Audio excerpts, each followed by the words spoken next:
নমস্কার বন্ধুরা, আপনারা দেখছেন রিসার্চ বাংলা নিউজ। আমি বিশ্বজিৎ রয়েছি আপনাদের সঙ্গে। আজ যে খবর নিয়ে আমরা হাজির হয়েছি তা নিছক কোনো রাজনৈতিক গুঞ্জন নয়। এই তথ্য যদি বাস্তবে রূপ নেয় তাহলে দিল্লির ক্ষমতার অঙ্ক শুধু বদলাবে না, ভারতীয় রাজনীতির বর্তমান সমীকরণটাই নতুন করে লিখতে হবে। প্রশ্নটা খুব স্পষ্ট, কিন্তু তার অভিঘাত ভয়ঙ্কর। চন্দ্রবাবু নাইডু কি এনডিএ ছাড়ার পথে? আর সেই সম্ভাব্য সমীকরণের নেপথ্যে কি নিঃশব্দে গুরুত্বপূর্ণ ভূমিকা নিচ্ছেন সমাজবাদী পার্টির সুপ্রিমো অখিলেশ যাদব? এই প্রশ্নের উত্তর খুঁজতে গেলে আমাদের প্রথমেই বুঝে নিতে হবে অখিলেশ যাদব এই মুহূর্তে ঠিক কতটা গুরুত্বপূর্ণ রাজনৈতিক চরিত্র। আজকের লোকসভায় সংখ্যার হিসেব পরিষ্কার। প্রথম স্থানে বিজেপি, দ্বিতীয় স্থানে কংগ্রেস, আর তৃতীয় বৃহত্তম দল হল সমাজবাদী পার্টি ৩৭ জন সাংসদ নিয়ে। ইন্ডিয়া অ্যালায়েন্সের ভেতরে তাকালে আরও স্পষ্ট ছবি ধরা পড়ে। কংগ্রেসের পর যদি কোনো একক নেতা থাকেন যার রাজনৈতিক ওজন সর্বাধিক, তিনি অখিলেশ যাদব। এই মানুষটি হঠাৎ মন্তব্য করেন না, তিনি আবেগে ভেসে কথা বলেন না। তিনি জানেন কখন কোন শব্দ ব্যবহার করতে হবে আর কখন নীরবতাই সবচেয়ে বড় বার্তা। এই প্রেক্ষাপটেই আমাদের যেতে হবে হায়দ্রাবাদে।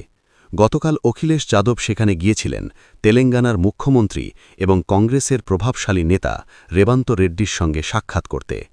বাইরে থেকে দেখলে এটাকে নিছক একটি সৌজন্য সাক্ষাৎ বলেই মনে হতে পারে, কিন্তু রাজনীতিতে আসল গল্পটা প্রায়শই মঞ্চে বলা কথার আড়ালে লুকিয়ে থাকে। হায়দ্রাবাদের মাটিতে ভরা জনসভায় দাঁড়িয়ে অখিলেশ যাদব যে বক্তব্য রাখলেন তা দিল্লির ক্ষমতার অলিন্দে কাঁপন ধরানোর জন্য যথেষ্ট। তিনি সরাসরি বলেন, আজ দিল্লিতে যদি মোদী সরকার টিকে থাকে তা অন্ধ্রপ্রদেশের দয়ায় টিকে আছে। আর যদি কেউ এই মোদী সরকারকে ক্ষমতাচ্যুত করতে পারে তাহলে সেই ক্ষমতা একমাত্র দক্ষিণ ভারতের হাতেই রয়েছে। এই বক্তব্যের সময় একটি বিষয় বিশেষভাবে লক্ষণীয়। এই কথা বলা হচ্ছে এমন এক জনসভায় যেখানে উপস্থিত ছিলেন টিডিপির একাধিক শীর্ষস্থানীয় নেতা। এটা কি নিছক বক্তৃতা নাকি খুব সচেতনভাবে দেওয়া এক রাজনৈতিক বার্তা? রাজনৈতিক মহলের মতে এটি ছিল ওয়াটার টেস্টিং, অর্থাৎ চন্দ্রবাবু নাইডুর শিবিরে বল ঠেলে দেওয়া। অখিলেশ যাদব বুঝিয়ে দিলেন আজ দিল্লির সরকার কার ওপর দাঁড়িয়ে আছে আর চাইলে সেই ভারসাম্য কে নষ্ট করতে পারে। এরপর তিনি আরও এক ধাপ এগিয়ে গেলেন। হঠাৎ করে তিনি বর্তমান রাজনীতি ছেড়ে ইতিহাসের পাতা উল্টে দিলেন। মনে করিয়ে দিলেন সেই ১৯৯৬ সালের সেই অধ্যায়, যখন চন্দ্রবাবু নাইডু বিজেপির বিরুদ্ধে গিয়ে মুলায়ম সিং যাদবকে সমর্থন করেছিলেন। আর সেই সমর্থনের ফলেই মুলায়ম সিং যাদব হয়েছিলেন ভারতের প্রতিরক্ষামন্ত্রী। এই ইতিহাস টেনে আনা কোনো নস্টালজিয়া নয়, এটা ছিল একটি স্পষ্ট রাজনৈতিক রিমাইন্ডার। বার্তা পরিষ্কার, চন্দ্রবাবু নাইডু বিজেপির সঙ্গে আছেন ঠিকই, কিন্তু বিজেপির বাইরে যাওয়ার রাজনৈতিক সাহস ও ইতিহাস তার আছে। সমাজবাদী পার্টির সঙ্গে তার সম্পর্ক নতুন নয়। এবার আসা যাক সবচেয়ে গুরুত্বপূর্ণ প্রশ্নে, চন্দ্রবাবু নাইডু কেন এনডিএ ছাড়ার কথা ভাববেন? এখানেই আসে আমাদের বিশ্লেষণের সবচেয়ে সংবেদনশীল অংশ, এভিয়েশন সেক্টর এবং দায় ঠেলে দেওয়ার রাজনীতি। গত কয়েক সপ্তাহ ধরে দেশ দেখছে একটার পর একটা ফ্লাইট ক্যান্সেল, যাত্রী বিক্ষোভ এবং চরম প্রশাসনিক ব্যর্থতা। কিন্তু প্রশ্ন হল, এই ব্যর্থতার দায় কার ঘাড়ে করছে? বিজেপির কোনো বড় মন্ত্রীর ঘাড়ে নয়। দায় চাপানো হচ্ছে কেন্দ্রীয় অসামরিক বিমান পরিবহন মন্ত্রী রামমোহন নাইডুর উপর।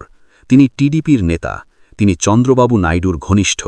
হঠাৎ করে গদি মিডিয়ায় একতরফা আক্রমণ শুরু হয় তার বিরুদ্ধে। বার্তা পরিষ্কার, সাফল্য মোদী সরকারের, ব্যর্থতা শরিক দলের। রাজনৈতিক মহলের মতে এটি বিজেপির পুরনো প্রেশার পলিটিক্স, শরিকদের সবসময় চাপে রাখা যাতে তারা বেশি দাবি করতে না পারে। এই বিষয়টি চন্দ্রবাবু নাইডু উপেক্ষা করছেন না। রামমোহন নাইডুকে বলির পাঠা বানানোর চেষ্টা টিডিপি শিবিরে অস্বস্তি তৈরি করেছে। এখান থেকেই শুরু হয়েছে সম্পর্কের চিড়। এরপর আসে আরেকটি গুরুত্বপূর্ণ ফ্যাক্টর, রেবন্ত রেড্ডি। রেড্ডির রাজনৈতিক জীবন শুরু হয়েছিল চন্দ্রবাবু নাইডুর হাত ধরেই।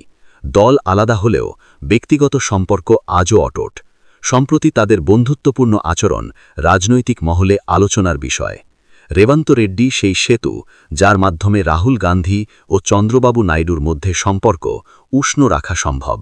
আর ঠিক সেই সেতুতেই হাঁটছেন অখিলেশ যাদব। হায়দ্রাবাদের বৈঠকে টিডিপির একাধিক গুরুত্বপূর্ণ নেতার উপস্থিতি প্রমাণ করে এই বার্তা শুধুমাত্র উপরতলায় সীমাবদ্ধ নয়। রাজনৈতিক অলিন্দে ফিসফাস, বার্তাটি নাড়া লোকেশ পর্যন্ত পৌঁছেছে। বিকল্প আছে। সবশেষে জাতীয় রাজনীতির বড় ছবিটা দেখুন। দিল্লিতে শরদ পাওয়ারের জন্মদিনে তৃণমূল, সমাজবাদী পার্টি, ডিএমকে, কংগ্রেস সবাই এক ফ্রেমে। সংসদের ভেতরে রাহুল গান্ধীর পাশে কল্যাণ বন্দ্যোপাধ্যায়, মহুয়া মৈত্র। ইন্ডিয়া অ্যালায়েন্স আজ আগের চেয়ে অনেক বেশি সংগঠিত। অন্যদিকে বিজেপি 240 আসনের সরকার চালাচ্ছে শরিকদের সমর্থনের উপর। এই সমর্থনে যদি সামান্য ফাটল ধরে, দিল্লির মসনদ টলতে বাধ্য। চন্দ্রবাবু নাইডু কি কালই এনডিএ ছাড়বেন? না, রাজনীতিতে এত তাড়াতাড়ি সিদ্ধান্ত হয় না। কিন্তু অখিলেশ যাদব যে সলতে পাকিয়ে দিয়ে এলেন, তা সহজে নেভার নয়। 2029 অনেক দূর, খেলা তার আগেই ঘুরতে পারে। বন্ধুরা, এ বিষয়ে আপনারা কি মনে করেন? চন্দ্রবাবু নাইডু কি শেষ পর্যন্ত এনডিএতেই থাকবেন, নাকি সামনে রয়েছে নতুন রাজনৈতিক ভূমিকম্প? জবাব দেবেন আপনারা কমেন্ট বক্সে। এবং আমাদের বিশ্লেষণ ভালো লাগলে রিসার্চ বাংলা নিউজ ইউটিউব চ্যানেলটিকে সাবস্ক্রাইব করে আমাদের পাশে থাকুন। ধন্যবাদ।